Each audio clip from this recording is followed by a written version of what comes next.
앞에서 제가 버트 좋다, 뭐 GPT 좋다 이렇게 설명을 드렸는데 물론 이 좋은 거 안에는 이면이 있겠죠. 왜냐면은 이렇게 다 성능 1등을 하는 데에는 그 가장 큰 이유 중에 하나는 모델의 크기가 굉장히 큽니다. 적게는 뭐 1억 개의 파라미터들이 있고 많게는 뭐 요즘에 나오는 뭐 GPT-3 계열의 모델들은 뭐 1000억 개, 뭐 3000억 개, 그래서 이 모델을 학습시키는 데만 뭐 몇백억이 들었다. 구글만이 할 수 있는 일. 네네네네.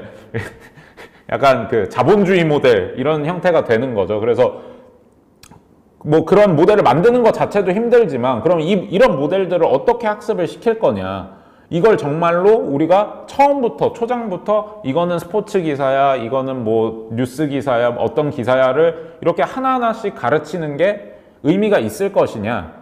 이제는 좀 더 다른 어프로치, 학습 방법에 있어서도 조금 다른 어프로치를 해야 되지 않을까라고 생각을 했던 거고요.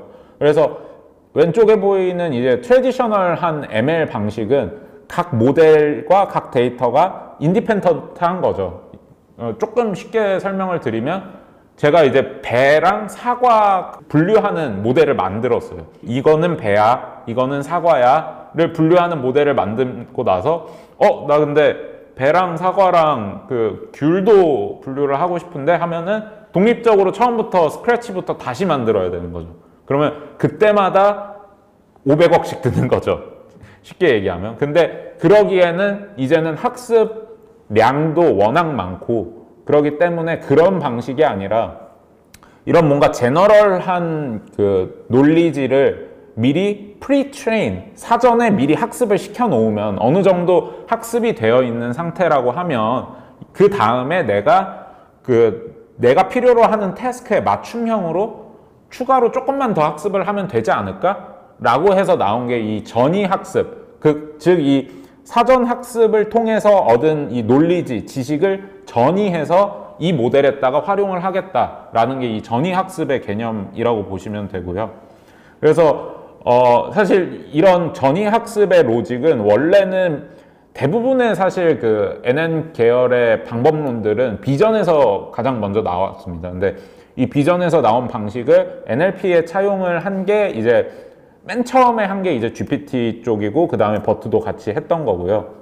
그래서 어떤 식으로 사전 학습을 하고 그 다음에 뭐 커스터마이징을 하냐라고 설명을 드리면 이 사전 학습을 보통 프리트레이닝이라고 표현을 하고요. 이 프리트레이닝은 언어 전반에 대해서 이해를 하는 단계다라고 이해를 해주시고 그 다음에 이 파인 튜닝은 이렇게 이해가 되어 있는 상태에서 사용자의 태스크에 맞게 커스터마이징을 조금 더 하는 단계다라고 표현을 하는데요. 제가 보통 이런 부분들이 가장 좀 헷갈리는 부분이더라고요. 그래서 제가 보통 설명을 드리는 거는 이제 꼬맹이 5살짜리 제 조카가 있는데 조카한테 그 뭐 예를 들어서 뉴스 분류를 좀 시키고 싶을 때 바로 그냥 그 조카한테 데려와서 동준아 이거는 스포츠 기사야, 이거는 정치 기사야 이렇게 시작하면은 한도 끝도 없는 거죠. 그렇기 때문에 일단은 앉혀놓고 한글을 먼저 가르치고 한국어가 어떤 식으로 구조화돼 있어를 먼저 가르치는 단계가 프리트레인, 그래서 언어에 대한 전반적인 이해를 마친 상태에서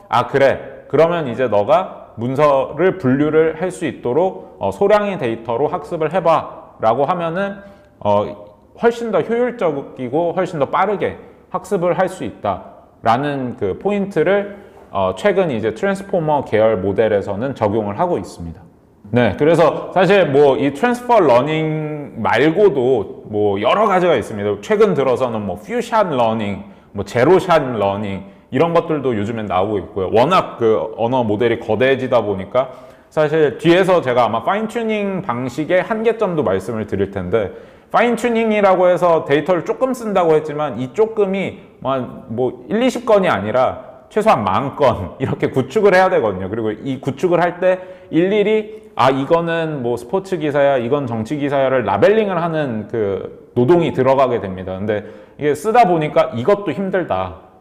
차라리 모델 더 키워서 10,000건이 아니라 뭐 10건 아니면 1건 아니면 1건도 없이 학습을 할 수 있게 해보자가 이제 요즘에 이제 점점 더 트렌드로 바뀌어가고 있는 단계로 이해해 주시면 될 것 같아요. 저는 일반적으로 우리가 이제 딥러닝 같은 걸 할 때 딥러닝의 제약상이 뭔가 기껏 학습시켜 놓으면 또 다른 도메인 시키면 얘 처음부터 다시 해야 된다고 그랬잖아요. 근데 지금 말씀 들어보니까 이거는 그렇지가 않네요.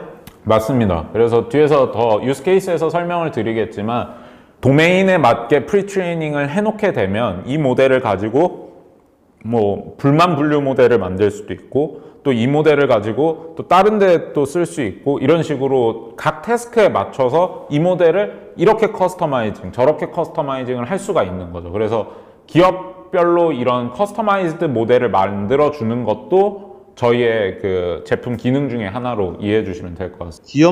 기업용 NLP를 프로젝트를 수행하는 회사의 경쟁력 중에 한 가지는 그런 어떤 그런 다양한 모델들을 프리트레인된 그런 다양한 모델들을 얼마나 잘 확보하고 있느냐 그것이 굉장히 중요하겠네요. 네, 맞습니다. 이 영상이 마음에 드시면 좋아요, 구독 부탁드립니다.